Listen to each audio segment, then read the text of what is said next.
Fala galera, aqui uma aula extra de tudo aquilo que não falaram para vocês da amebíase. Ela é uma aula de complemento, então se você não tiver estudado a amebíase normalmente, eu sugiro que você vá ver vídeos e conteúdos sobre a amebíase básica para que você consiga entender essa aula aqui, pois eu já vou partir de pensamento que vocês já devem ter.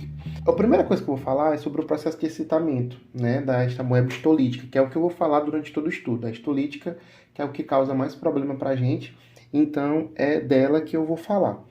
O processo de excitamento da histolítica, ela acontece no intestino delgado, então sempre lembrar disso. O primeiro processo de excitamento da estamoeba histolítica, não o único, é no intestino delgado. Temos outro ponto muito importante, segundo ponto. Entamoeba dispar. Ela é uma entamoeba que ela é praticamente idêntica, tanto opticamente quanto estruturalmente. Ela é uma versão que não é patogênica. Elas atuam praticamente da mesma forma, só que a dispar não é patogênica. Beleza. Ponto 3.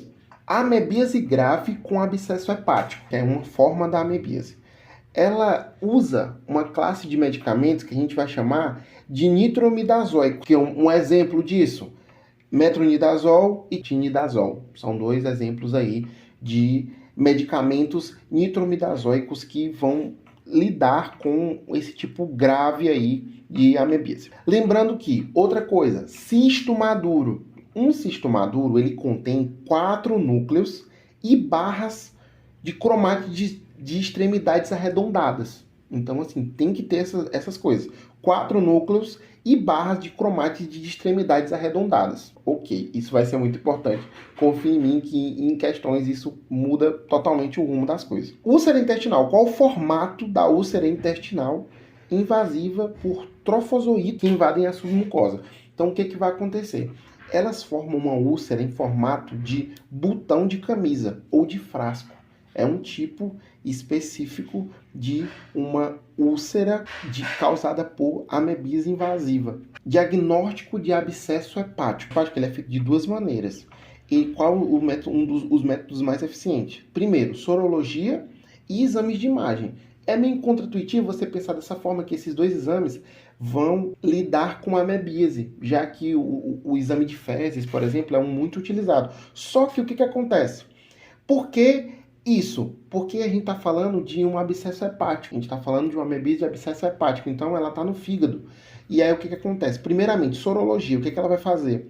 Ela vai detectar os anticorpos. Então, ela vai confirmar uma infecção. Primeiro ponto. Depois, os exames de imagem, né, ultrassonografia e tomografia, elas vão ver as lesões no fígado, que vão apresentar que a pessoa está com um abscesso hepático por amebíase. Então esse é o método ouro para lidar com isso. A forma trofozóica, ela é uma forma ativa, beleza. Só que ela não suporta, ela é muito sensível e ela morre de uma maneira muito rápida fora do hospedeiro, especificamente em ambientes secos e frios. A forma trofozóica, apesar de ser ativa, apesar de ser a forma que a gente vê, ela é muito frágil e sensível fora do hospedeiro. Ela morre rapidamente. As enzimas secretadas pelos os trofozoítos, né, que contribuem para a lise das células e invasão tecidual. Quais são as principais? A gente vai ter a cisteínoproteases, que elas vão degradar a matriz extracelular. E a gente vai ter a amoeboporos, que eles vão fazer poros na membrana, gerando a destruição do tecido. Se vocês já assistiram alguma aula de introdução à patologia, vocês percebem que qualquer alteração na membrana dela vai causar um problema absurdo. Desde a entrada de cálcio, de você interferir na bomba de sódio e potássio. Então, tudo isso vai acabar gerando ou propiciando ou uma necrose ou uma apoptose que vai causar a morte, e consequentemente desse tecido.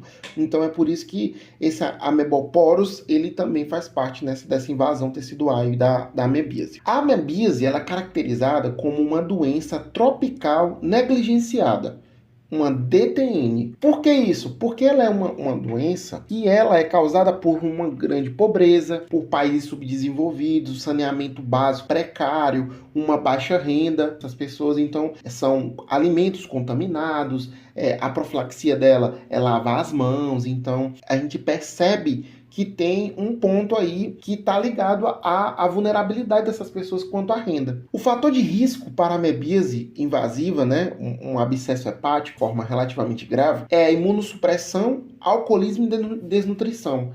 Você percebe que um paciente que ele está imunodeprimido, ele propicia que algumas infecções elas vão muito além do esperado. Então a gente tem a imunossupressão causa isso, o alcoolismo tem uma incidência muito grande no fígado, né? E a desnutrição causa uma fragilidade no ser humano muito grande. 3 pontos aí importantes que são um fator de risco para a amebíase invasiva. Um quadro clínico da amebíase, né, que é muito semelhante à amebíase, é causado por uma bactéria gram-negativa, que é a Shigella spp, né, que ela causa a shigelose, uma causa muito comum de disenteria, né, que também tem toda a questão de vir com muco, com sangue, com tenesmo, né? Então, assim, que é aquela sensação de evacuar e de urinar sempre, né? Mesmo tendo a bexiga vazia.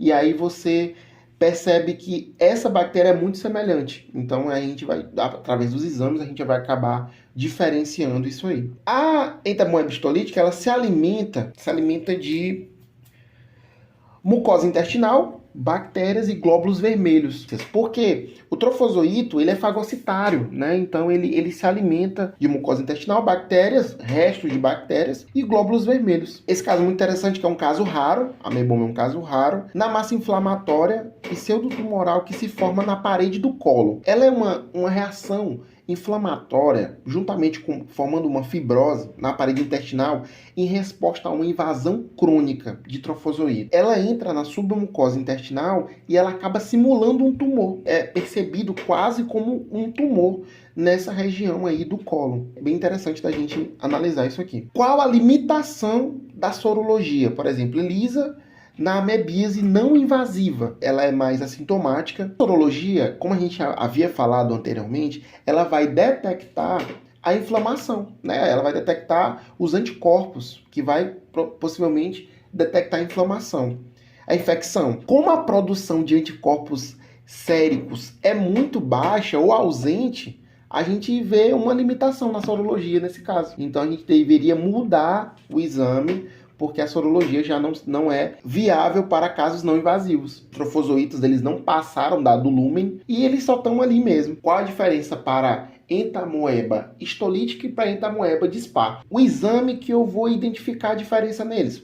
O mais indicado é o PCR, porque o PCR ele vai ampliar o DNA do parasita e aí você vai conseguir identificar especificamente qual é a espécie. Qual é a diferença da histolítica para a dispar e saber qual é a patológica e se eu devo me preocupar ou não. Então, esse exame, o PCR, ele vai me dar esse resultado. Intestino grosso com fezes consistentes. Você vê que o intestino já está gerando fezes consistentes. O trofozoito, ele vai sofrer um encistamento, o aumento de nutrientes para fazer a propagação da doença. Às vezes você vê casos em que a pessoa está com uma disenteria elevada e aí ela volta a ter as fezes consistentes, só que ali, se eu tiver infectado, eu vou transmitir também por meio de encistamento nessa época, vai disseminar a doença de outras maneiras, né? Observação do trofozoito nas fezes.